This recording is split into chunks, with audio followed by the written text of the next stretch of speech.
मुख्यमंत्री जी का शिवरी बख्तियारपुर की धरती पर हार्दिक अभिनंदन है।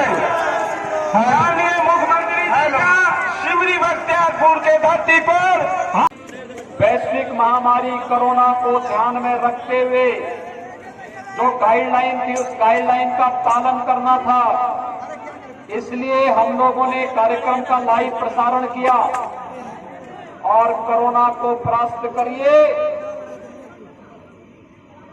बिहार के अंदर डबल इंजन की गाड़ी के रूप में एनडीए की सरकार लाइए और अयोध्या में भगवान राम के भव्य मंदिर निर्माण की कार्य सेवा में शामिल होइए। भारत के अंदर भारत की सुरक्षा का हो, भारत की आन बान शान का हो, या फिर गांव गरीब किसान नौजवान महिलाओं के कल्याण का हो, पिछले 6 वर्षों के दौरान प्रधानमंत्री मोदी जी के नेतृत्व में और ये कार्य निरंतर समाधान की ओर अग्रसर होकर के भारत को दुनिया की एक महाशक्ति के रूप में स्थापित करने के प्रधानमंत्री मोदी जी के नेतृत्व में भारतीय जनता पार्टी और सहयोगी दल कार्य कर रहे हैं। और हमारा दायित्व बनता है कि आज जो संकल्प मोदी जी का है वह संकल्प प्रत्येक भारतवासी का संकल्प बने, क्योंकि मोदी जी ने यही तो किया। याद करिए मई 2014 में जब इस देश की जनता जनार्दन ने मोदी जी के हाथों में देश की कमान सौंपी थी, उससे पहले देश की स्थिति क्या थी? कांग्रेस और एक नया घोटाला सामने आता था। कभी स्पेक्ट्रम घोटाला, पीछे का लोग पीछे कीजिए, घोटाला, कभी खाद्यान्न घोटाला, सबको गिर जाइएगा, कोयला घोटाला, घोटाले पे घोटाले उनकी एक प्रवृत्ति बन चुकी थी। इस देश पर हमले हो रहे थे, लगातार आतंकी हमले, कभी चीन आंख दिखाता था, कभी पाकिस्तान आंख दिखाता था, कभी कोई और आंख दिखाता था। देश के अंदर विश्वास का वातावरण, चारों ओर जन आंदोलन, लोग सड़कों पर से अविश्वास का वातावरण था। अरे सब नहीं, वो गलती मत कीजिए, अरे नहीं कीजिए, वो गलती हाथों में देश की बात प्रधानमंत्री बनते ही मोदी जी ने देश की जनता को एक बात पर आश्वस्त किया था। जो कांग्रेस कहती थी कि देश के अंदर देश के संसाधनों पर किसी मजहब विशेष का अधिकार है, प्रधानमंत्री जी ने कहा नहीं, इस देश के संसाधनों पर, इस देश के गांवों का, इस देश के किसानों का, इस देश के नौजवानों का, इस देश के गरीबों का और इस देश के हर एक तबके का अधिकार है। हम विकास करेंगे सबका, लेकिन तुष्टीकरण किसी का नहीं। करोड़ लोगों को निःशुल्क खाद्यान्न देने का काम भी प्रधानमंत्री मोदी जी ने किया है। मोदी जी करके दिखा रहे हैं।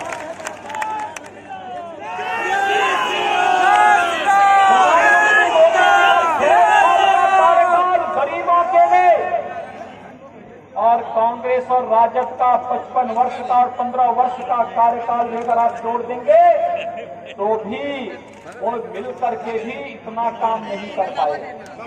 पाकिस्तान की सिट्टी पिट्टी गुम हो चुकी है। एक कांग्रेस और राजद के लोग आएंगे ना तो शाहीन बाग जैसे धर्मों के माध्यम से अव्यवस्था और अराजकता ही फैलाएंगे। और आज मोदी जी के नेतृत्व में भारत का 72 जवान पाकिस्तान के अंदर घुस करके आतंकी कैंपों को नष्ट करने का कार्य करते हैं। आतंकवाद के सामने कोई समझौता नहीं, आतंकवाद के लिए कोई मान मनोबल नहीं। आतंकवाद जैसे मानेगा उसी भाषा में जवाब देकर के देश के ये संकल्प भारतीय जनता पार्टी और सहयोगी दलों का है। 1952 में कांग्रेस नेतृत्व की सरकार थी, कांग्रेस की सरकार थी और भाइयों बहनों इन्होंने क्या किया? इन्होंने जम्मू कश्मीर में शेष भारत के नागरिक जमीन नहीं ले सकते। बिहार में सहरसा में कोई भी जमीन ले सकता है, मकान बना सकता है, लेकिन जम्मू कश्मीर के अंदर अगर सहरसा का नागरिक और बिहार का नागरिक चाहता तो नहीं बना सकता था। कांग्रेस ने इस प्रकार का प्रावधान कर दिया था। मोदी जी ने कश्मीर के अंदर धारा 370 को समाप्त करके आतंकवाद को तो समाप्त किया ही, बिहार के लोगों को भी अधिकार दे दिया कि अगर वो चाहें तो जम्मू कश्मीर के अंदर जमीन खरीद करके अपना मकान बना करके रह सकते। ये अधिकार कांग्रेस ने इस अधिकार से आपको वंचित किया था। आतंकवाद के खिलाफ भारत की लड़ाई को मजबूती से आगे बढ़ाने के लिए भारत के 135 करोड़ लोगों का सहयोग आवश्यक है, क्योंकि ये देश की लड़ाई है।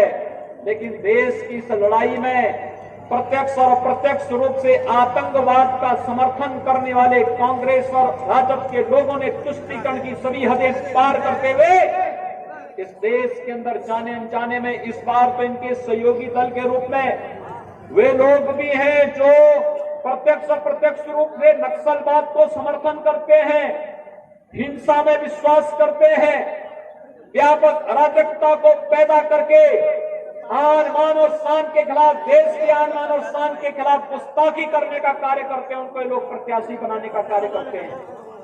लेकिन भारतीय जनता पार्टी और सहयोगी दल देश की आन मान और शान के साथ किसी भी प्रकार की कोई गुस्ताखी किसी भी हालत में मंजूर नहीं कर सकते, स्वीकार नहीं कर सकते।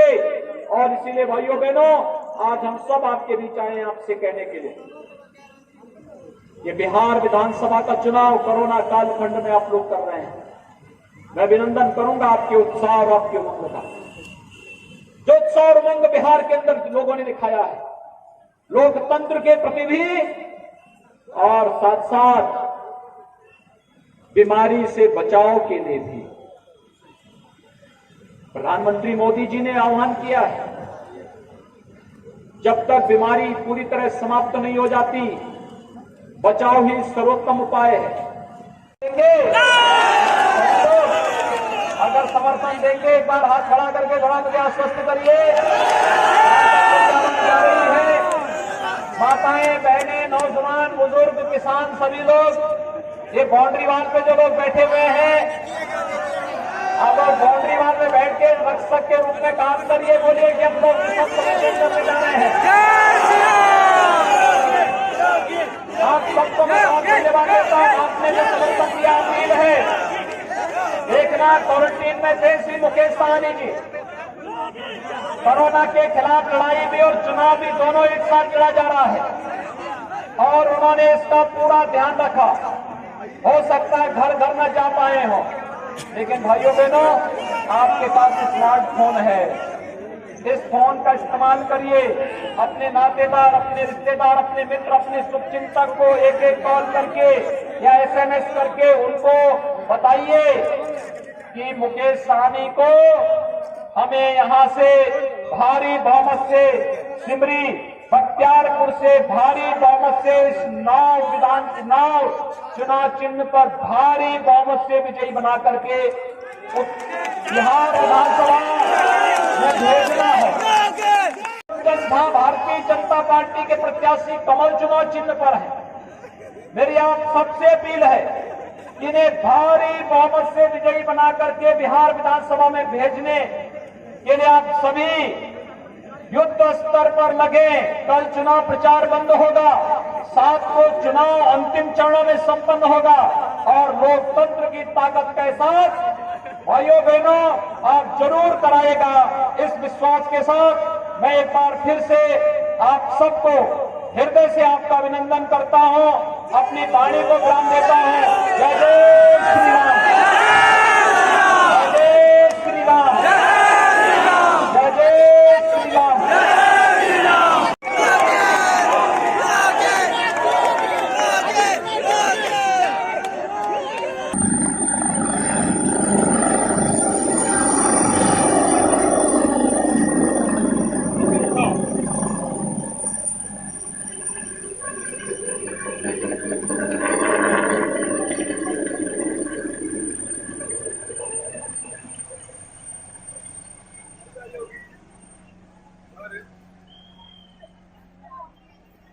किया।